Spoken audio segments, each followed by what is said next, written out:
So today it's March 30th, and this is GEO 319 Surface Processes lecture. I wanted to do a couple things today, but the first thing I wanted to do is just spend some more time on the lab. I felt like we didn't get any time on Friday to work on the lab because I was talking the whole time. So I want you guys to have some opportunity to work on the lab with me there to answer questions. So we'll take maybe the first 30 minutes here and work on the lab. There was a couple things that that I wanted to talk over with the lab. In particular, making the bar chart. I figured out some things, and the Excel t-test, I figured out some other things. So, all right. So I'm going to share my screen here, and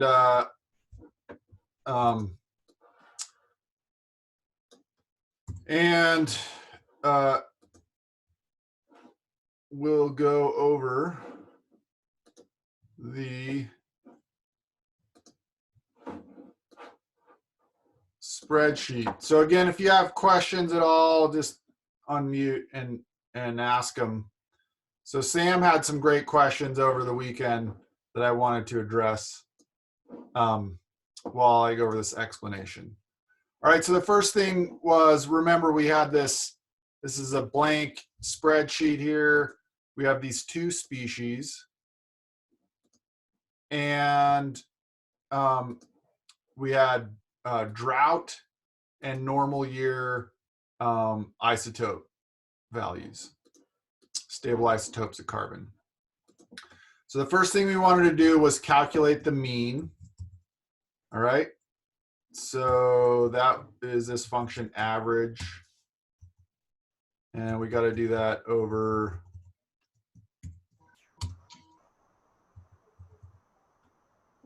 all the columns, so or all the cells in this column. So once you type in this function, you can just copy it over to all the other ones you want to calculate the average.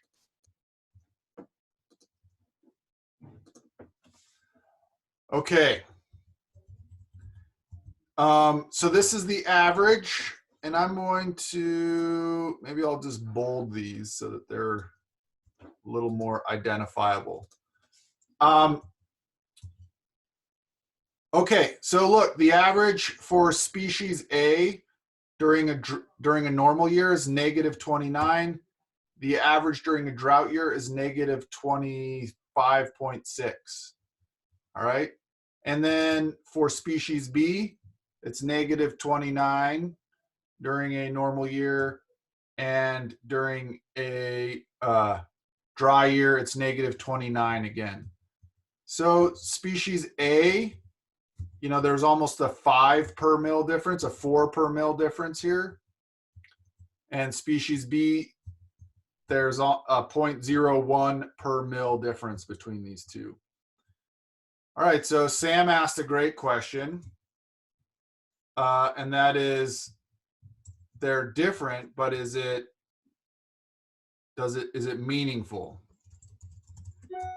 All right, and that's the point of the t-test. So first of all, we can calculate the standard deviation. That is, how much variability do we have in these samples? So that is this function, STDEV.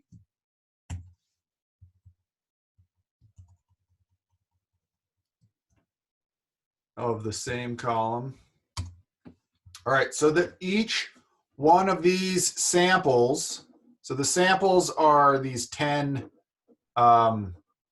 trees. It's a sample from a population. Each sample has its own mean and its own standard deviation. So you should have 4 means and 4 standard deviations.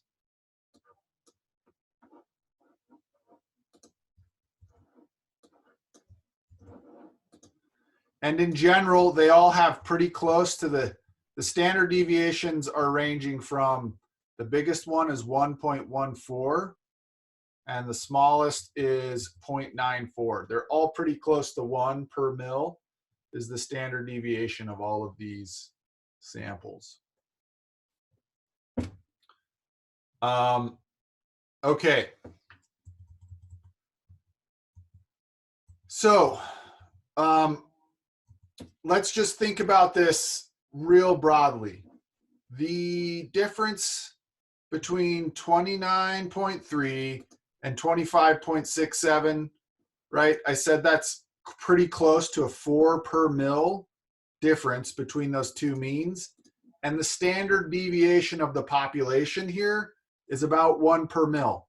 So just at a really high order, the difference between these two means is quite a bit higher than the standard deviation of the population, or the variance within one sample from this population. So here, just intuitively, we would think this difference is significant. It is much larger than the variance within the sample. All right. However, for species B, these are the same number. It's like a 0.01 per mil difference between these two means. And the standard deviation is something like 1 per mil. So just intuitively, it makes sense, or seems like, that these ones would not be significantly different. The difference between these two means is much less than the standard deviation within a single population. So it seems like it would be hard to tell the difference between these two, given how much just one sample varies. All right, so this is the point of the t-test. We can do a statistical test that will tell us whether these two populations are different, given the variance. So here's my p-value is given by this function, t.test.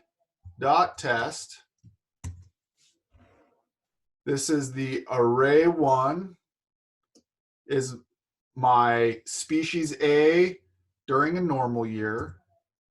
All right. Array 2 is my species A during a drought year.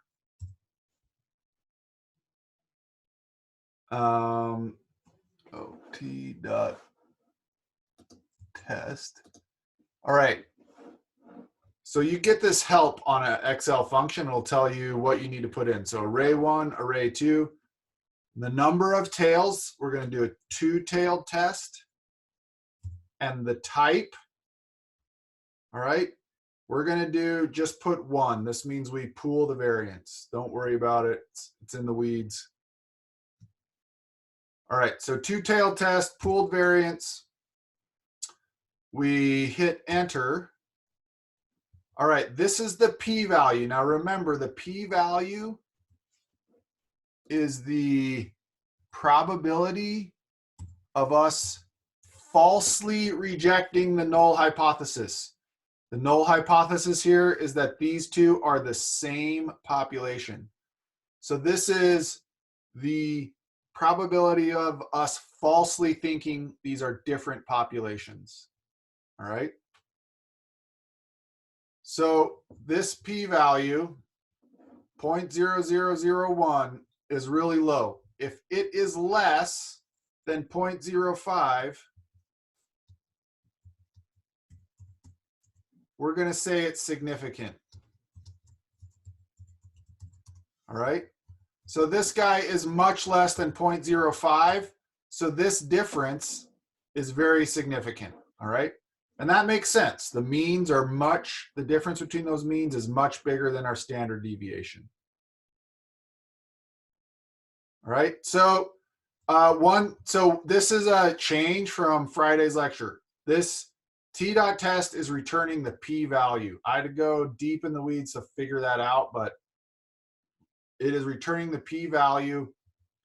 All right. And that is the chance of us falsely thinking that they are different populations when in fact they're the same. And here you can see it's a really low chance. These are not, it's not very likely that these are the same population. Okay, so I can now just copy my formula to the same location. So they're not the same. What's they're that? not the same, or they're different. They are not the same population, or they're different. Well, that's pretty much saying they're not the same population is the same as saying they're different populations. Yeah, but I thought that with such a low p-value, wouldn't you say they are the same? Nope, the p-value is the chance of you falsely thinking they're the same, or the p-value is you falsely thinking that they're different when they're not different. So here we have a 0.01% chance of falsely thinking that they're different. All right. So Right. they are different most likely. We have a 99.99% chance these are different and a 0.01% chance they're the same.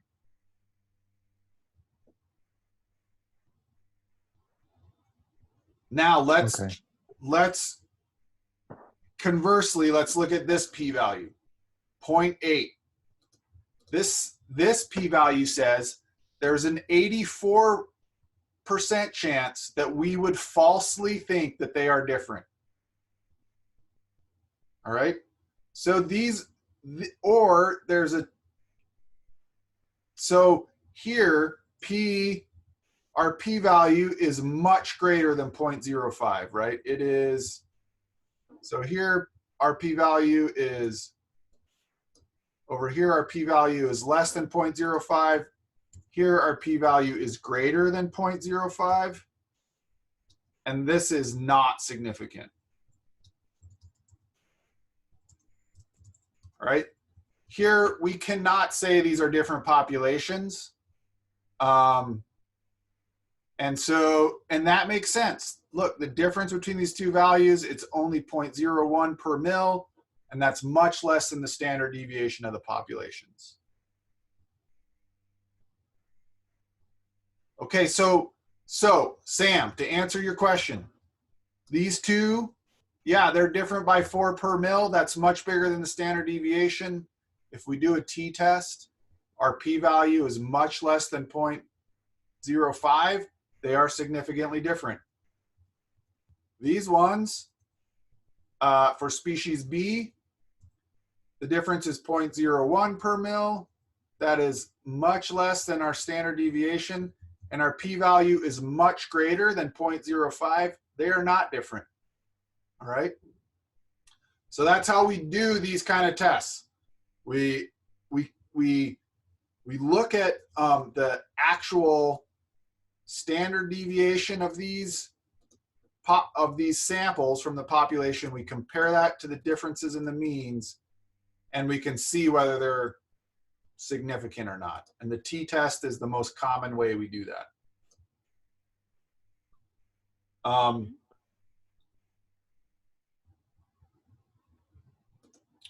All right, so any other questions on, so now I also figured out some tricks on this Excel bar chart.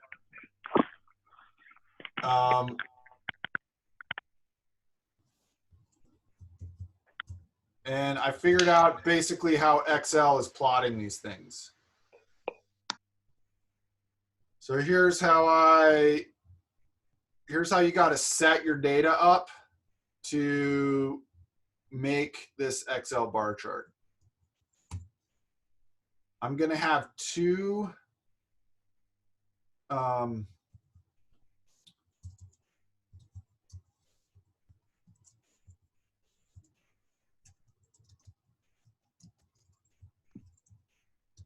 Peyton? Yeah. Sorry, I have a quick question referring still back to the t-test. Yeah. So when we're saying that the populations are different. Yep. Wait, what does that exactly mean? Like they're from the same, like what they're different in what way? Like it's a completely different population? Yeah, so we got to go back. Hold on, that's a good question. So What does it mean that these are different? So let me go back and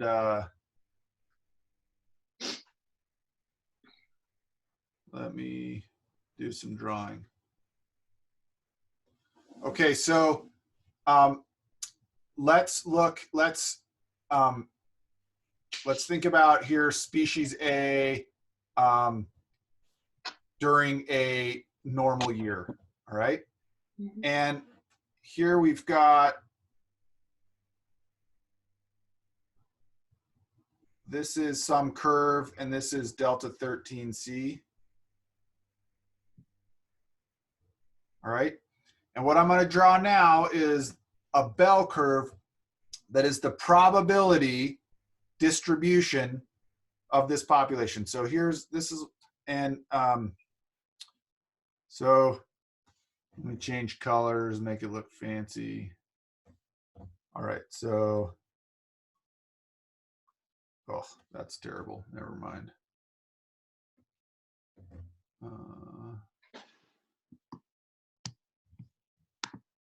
Okay. So these are actually kind of confusing concepts. So this, and let me put this here.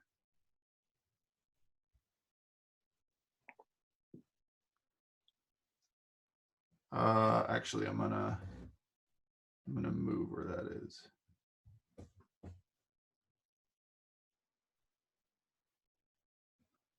Okay, my y-axis, this is the probability of some, so this is the probability. And this curve, it gets called a probability density function. It is the likelihood of me measuring some value of delta 13C, all right? And this curve is called the population. Oh, okay. So this curve gets called the population. All right. This population, the most probable value of this population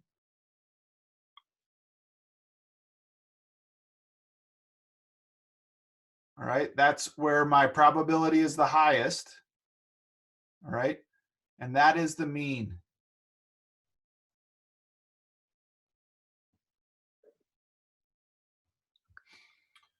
All right. And then we have some measure of the variation around that mean of the population.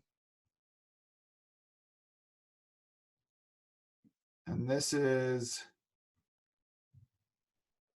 the standard deviation.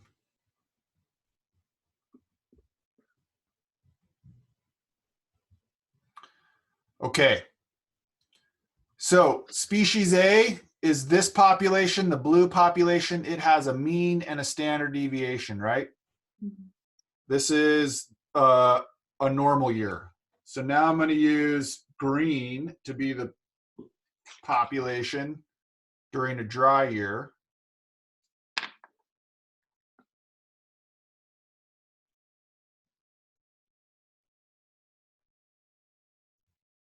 All right. And I'll put in here, it has another mean here. Okay, so first of all, so this is the dry population. Okay, so first of all, some confusing things. We don't know really what the population is. That's the point of statistics. This population is unknown. I've drawn these curves, but I don't really, in reality, I don't know what those curves are. I get a sample, I get some points out of this population. Mhm. So if I've got a few points out of the population, I get 10 points here that I sample out of this population. I'm trying to decide whether the populations are different from those samples. All right. Okay. So the sample is these 10 points.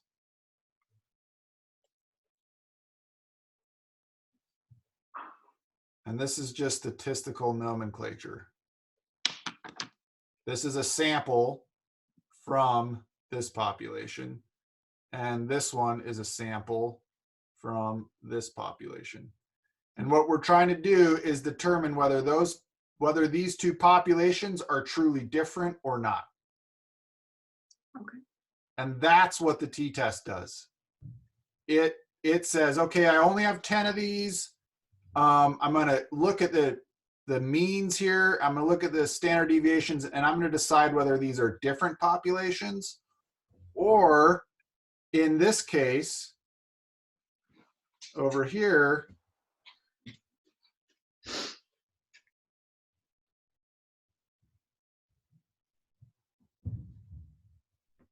in this case here, I've got a wet population and I've got a dry population, and they look to be pretty much the same. All right, so here, these are coming from the same population. Mhm.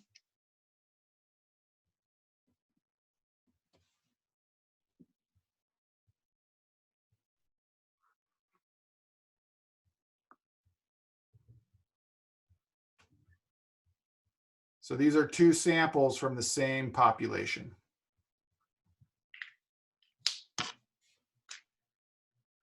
All right. Does that make more sense? It's actually like not straightforward to wrap your mind around, but these are samples. These populations seem to be the same. Their means are very, very close, and their standard deviations are very, very close. These ones, their means are quite different compared to the standard deviation, so we think they're different populations. Okay. Yeah, that makes more sense. Can you review again what is the standard deviation? The standard deviation is, okay, I'm going to draw two populations here with different standard deviations.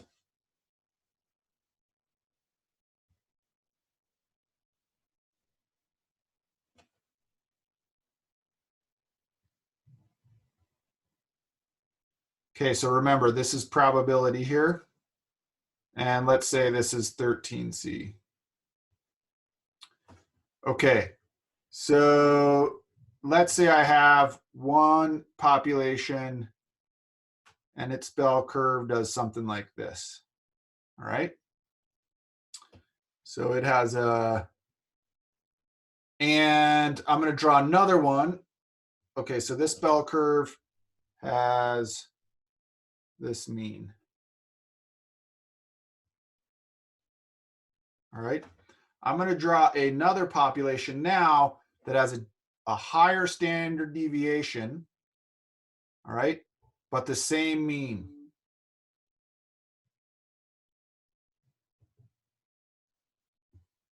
So for the blue curve, the standard deviation is, I don't really want to get too far into the weeds, but for the blue curve, the standard deviation, it's a measure, so 64% of all your samples are going to fall within one standard deviation of your mean. So this line here is the standard deviation, and 64% of all your samples from this population should fall between the mean and one standard deviation plus or minus from the mean. All right. My green has a more spread out population. So its standard deviation is this far. All right. And again, 64% of the green samples are going to fall within the mean and this standard deviation. So what the standard deviation gives you is some measure of how different you might expect the samples within your population to be. Does that make sense, Wendell? Yeah. Can you hear me? Yeah. I said yes. Okay, good. So basically the standard deviation for these, for all these, basically for all these samples is about 1 per mil. That means 64% of if we were to take, 10 samples out of these trees or 100 samples out of these trees, we would expect 64% of them to fall within 1 per mil of 29.5.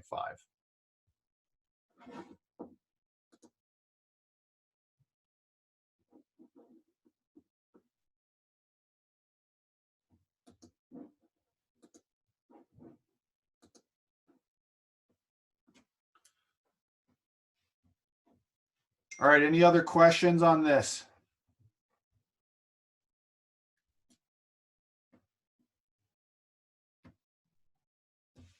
All right, so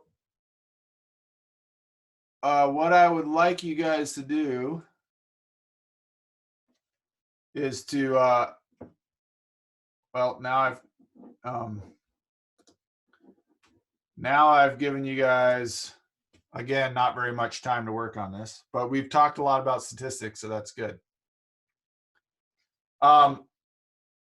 Why don't let's just take the rest of the class and you guys can work on your labs and I'll be here to answer questions. Does that sound reasonable? Yeah. Okay. Sir, you were going to show us about what your Oh, bar graph. the chart. Yeah.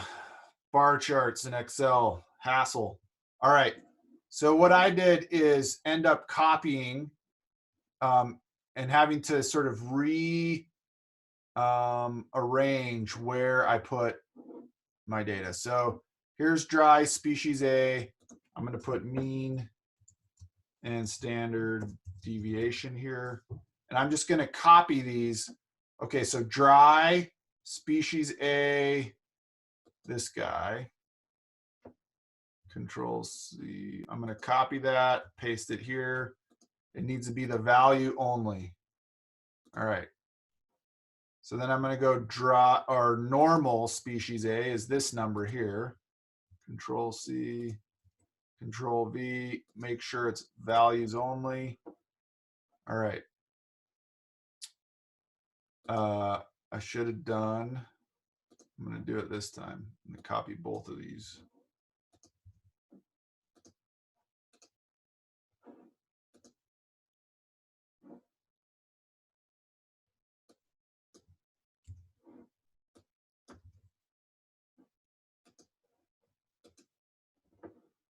Species B, drought year.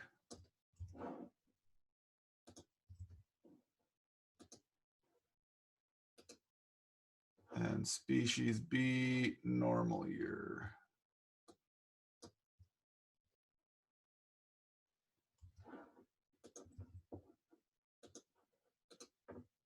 Okay. So, and then the other thing I'm going to do,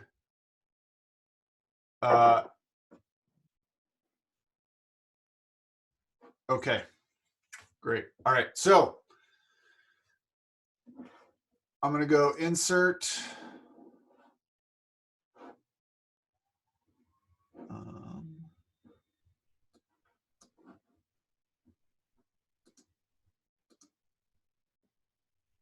Oh.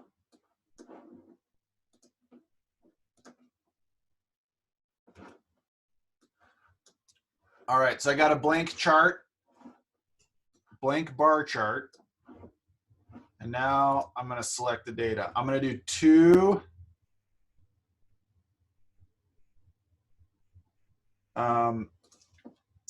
series. So this first one is going to be my dry.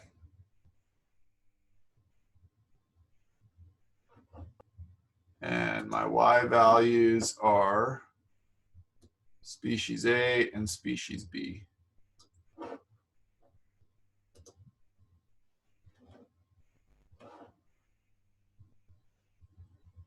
And then I'm going to do another one.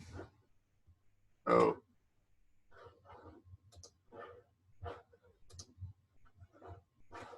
select data. All right, dry. My Y values are that. I'm going to add another one. This is normal. My Y values are that.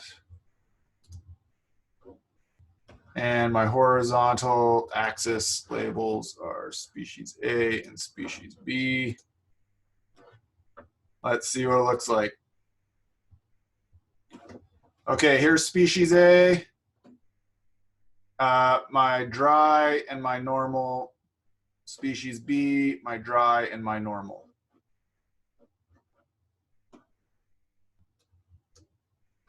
And now I can add error bars.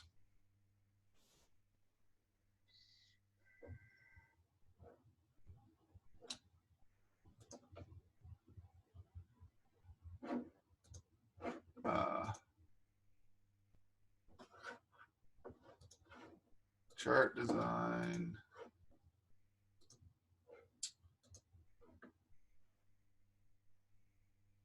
I'm going to start off with the standard error. And then I'm going to modify those. So format error bars, custom value. I'm going to specify the value. Positive is these guys. Negative is these guys.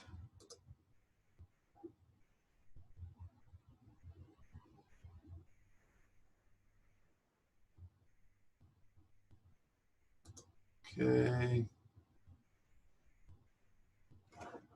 And then format these ones, custom.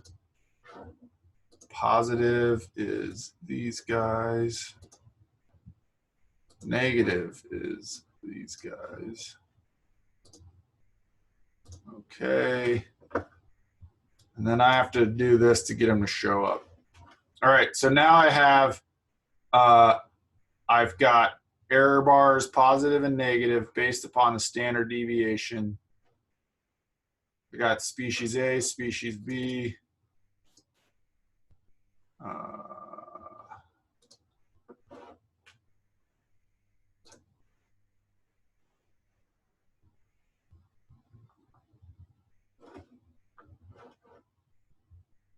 So that's pretty much what I've gotten. If you can figure out how to get these on the other side of the axis, you're awesome.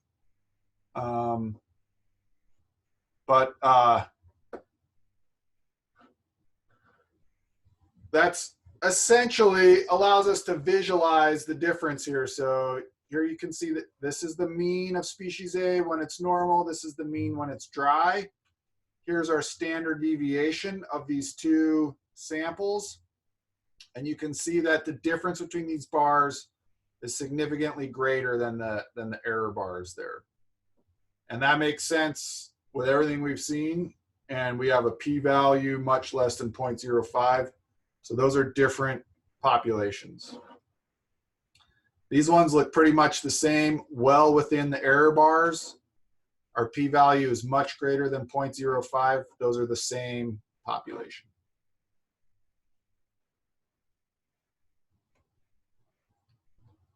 So I'll leave that up so you guys can kind of look at that.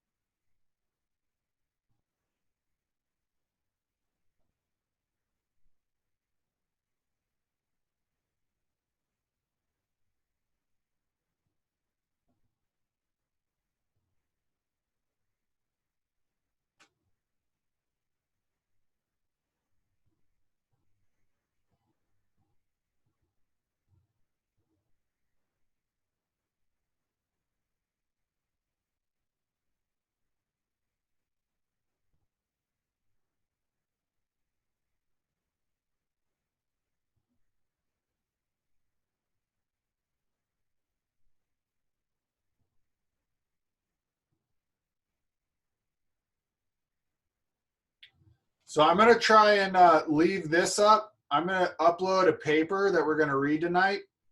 I think I'm only sharing this desktop. So tell me when in a second, I'm going to switch desktops and tell me if the screen switches for you guys.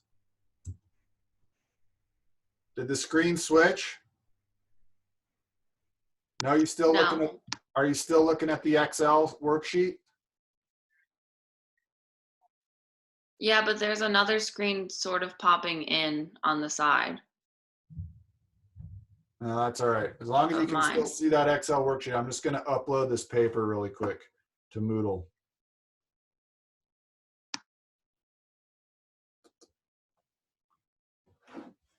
Oh,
I'm going to pause the recording now because it doesn't make much sense to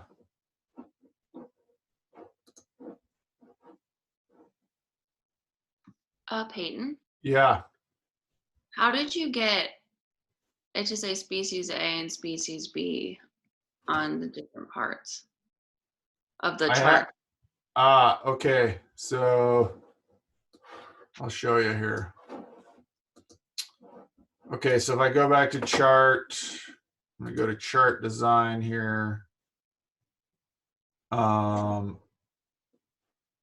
I look at where I said select data, all right, I have these two series, dry and normal, and then it has this bar down here, horizontal category axis labels. And so there I went and I highlighted these two cells, species A and species B. Okay. And that puts them there.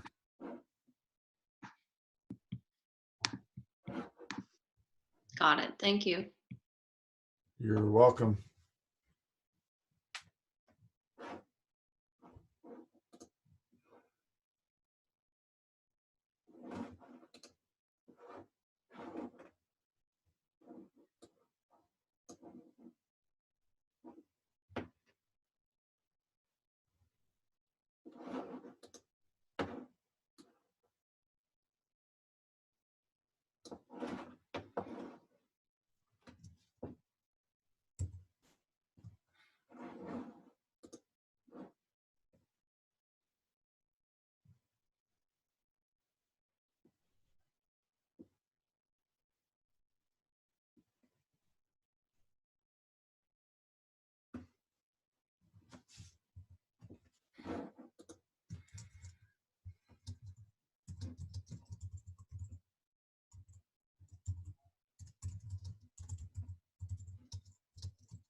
I'm going to stop my share just for a second because I want to stop the recording and I can't get, oh, here we go.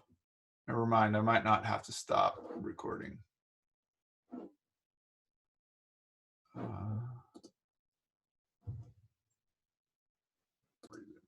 Okay, so on Moodle, week 11, geochemical, biogeochemical transport, read Carpenter 2008 for Wednesday, and then we'll answer some questions and discuss it in class. Any other questions on the lab before we have to go? I have a quick question about Yep. the so for the nitrogen isotope data. Yep. So one of the questions that is asked is like, how do we know what the exotic fish are feeding on? Are we going to understand that better? I haven't read the paper yet for it. Would that be explained in the paper? Yeah, that's a good question. So it might be in the paper, but it's also just in the basic lecture we talked about. So let me pull up the nitrogen data here. So we talked a bit about what happens as we when we eat, we tend to become heavier. So as an example, up here is my native food web. Mm-hmm. And here's my aquatic insect, a shredder. Here's my aquatic insect, a grazer, native fish, predator. All right, and these are the means down here. All right, so my native fish are something like -8, -9, and -9. So the higher up the food chain we get, are +9. So the higher up the food chain we get, the heavier we get. Mm-hmm. All right, so these guys are increased by about